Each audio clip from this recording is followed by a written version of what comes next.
We're gonna put the wrists on the mat today. So the first one we're gonna do is this kind of stretch decompression exercise. Please be gentle with your body, and you could do this upright, so you could put your hand on maybe like the side of a sofa or something like that. You don't have to do it on the ground, I just, for the sake of our purposes. So I'm gonna grab a block. If you don't have a block, you can use a book, or again, you could do this standing at the end of a sofa. You're gonna take one hand onto whatever surface you're working with. You don't have to have your knees completely underneath your underneath your hips. So what I'm gonna do is I'm gonna take one hand, it's gonna be on whatever surface I'm gonna test it on, the other hand's gonna be free for support. So I'm gonna push to the hand that's on it, I'm gonna start to go forward, and if I feel any pinch or impingement or anything like that, pain, if I feel pain, I'm gonna pause, I'm gonna come back, I'm gonna grab at the wrist, I'm gonna adjust so my legs can support me. I'm gonna pull up with my hand that's grabbing the wrist, but press down through my fingertips. So I'm pushing up with my hand that's supporting right at the wrist and pushing down through my hand. As I push, I wanna integrate a little bit into my body, and I'm gonna think about pulling my arm up as I shift forward, so there's less impingement, less compression.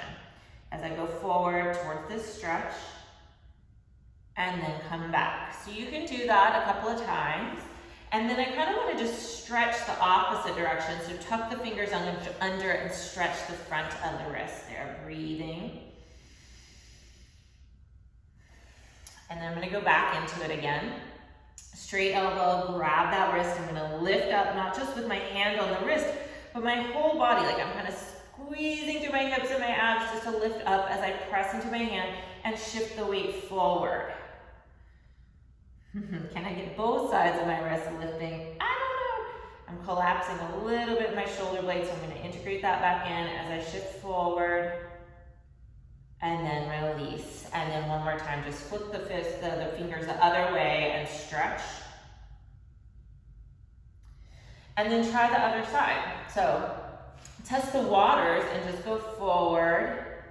And see, this side's a little bit more sensitive than my other side. So I'm gonna grab my wrist and pull up as I reach through the fingertips. And I really wanna think I'm grabbing both the ulna and the radius here as I lift. So I'm really trying to, I feel like I can only grab one. I'm trying to lift both. And this side I don't have quite as much stretch, and then come back and then flip the hand around and just take a stretch that way. And then do that one more time. Or if you want to do it 3 or 4 times, you can. I'm gonna grab my wrist with my free hand. I'm gonna take weight into my right hand, or whichever hand you're on, and keep lifting and shift forward. You're decompressing, or you're pulling up through the forearm and down and out through the hands. And then release. And then if you have a block or whatever you're working with, take it away. Now this is where we do want to come onto our hands and knees. So you're going to start with a spider finger, and I want you to just hold the spider finger. And I want you to notice where is it that your joints and your fingertips might be collapsing. Like for me, on my dominant hand, my ring finger is actually collapsing. So that 4th finger and my pinky finger do not have as much connection as I would like them to. All right, so I'm gonna see if I can play with that. And then I'm gonna kind of do a little baby push-up, but with my spider hands. So I'm holding my wrist through the palm of my hand. I'm holding like as much of an arch support through the center of my wrist as possible. I'm gonna try that again, a little baby push-up. And there will be some of you where this is super easy. Congratulations, you can skip this video. But for the rest of us who might need to work on this, just keep exploring it, right? If it's too much to do this on your hands and knees, go back to the wall. 2 more here. 1 more. And then you're gonna shake that out. You're gonna make a fist. Again, middle finger, middle of the wrist, elbow, shoulder joint. That's the alignment you wanna get. You're gonna come onto your wrist. You can have a neutral, kind of like just straight ahead so that the thumbs are into the middle of your body. You could turn out so you're a little more neutral there. You can even go backwards if you wanted to. I would say probably face the fist or face the thumbs, so whatever way you want to be.